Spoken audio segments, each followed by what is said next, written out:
I want us to go through the importation process of a car from Japan to Kenya. This is the Honda CRV. This is the RT6.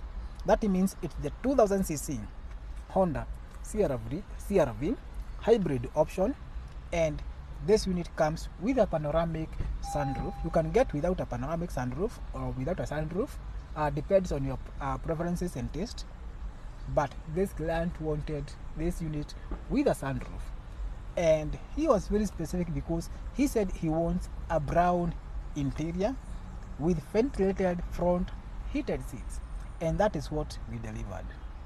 So for the importation process, you just share the specs of the unit you are looking to import.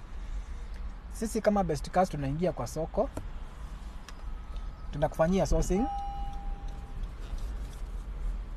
then after tumekufanyia sourcing hiyo tunaanza na kuselect the units till we lock on a unit that meets your preference and taste. That is the point at which we start okaying the paperwork. Remember, so far huja deposit anything. We have to okay the papers before you deposit that you have commissioned Best Cars to import this unit on your behalf, and you will deposit a certain amount percentage. For us tunasimanga 350,000 to start the process. For cars above 1M, for cars below 1M tunasimanga ni 100k. Alright, now after tumeokay the papers na umecommit, now we dive in the auction, bid for the unit. Remember, in the bidding there's a process of winning and losing. In case we lose your bid, your money hasn't been used even by one coin. It stays intact, and the papers, the agreement we okayed says if we go for a month without showing you an option that matches your preference and taste, you are entitled for a refund, 100% refund within 1 week of request. Now after we have won the bid, we now proceed and tell you that we have won the bid, and it is at this point you top up the 350 you had committed to make it to 18% of the car's total value. After now you have topped up with the 18%, we start processing your car on the side of Kenya. That is the inspections. We take it for inspection by QISJ, where we get the Certificate of Roadworthiness. We check the car if the car is roadworthy.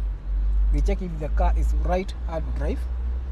They check if the car is less than 8 years old. They also check the chassis code of this car, the engine number of this unit. They also note the mileage of the car at the point of purchase. Alright, then after that we get the Certificate of Roadworthiness. Now with this certificate, these are some of the documents we use while registering car in Kenya. The second step is now taking the unit for inspection by Ministry of Transport in Japan. Here we get what we call the export certificate. Now with the export certificate, we have a few things we look into. First, the history of the car, because the government of Japan, they do inspection of cars after every 2 years.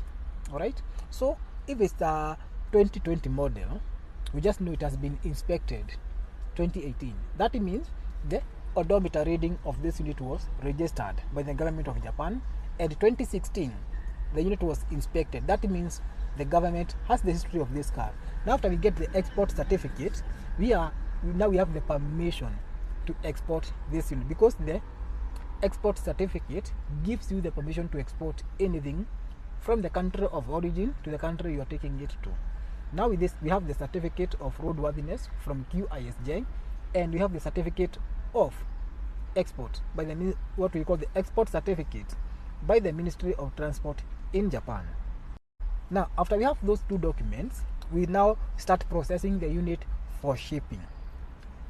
Now when it comes to shipping, this is the point at which we book the ship to be for a space in the ship that is available for Kenya.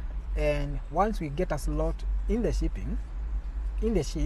they give us what we call the estimated departure date and estimated arrival date. With those estimates, we are able to tell you when your car will arrive at the port of Mombasa. Ndio nayo utaalisha kibeti, utaalisha mfuko, ndio mashini ikifika isikwame port. As you can see, this is the Honda's tech, what we call the Earth Dreams technology. This is the hybrid engine of the Honda CR-V. This is the engine section right here. That's the engine section, as you can see.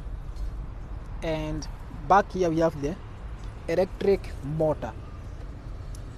That's the electric motor down there. So once it lads, you have to clear the balance. That is the 82% balance, because you come at pay 18 and clear the 82% that was remaining for us to facilitate payments on the side of Kenya. And these payments are: 1, duty. We get to pay the duty of this car for us to start the registration of the car.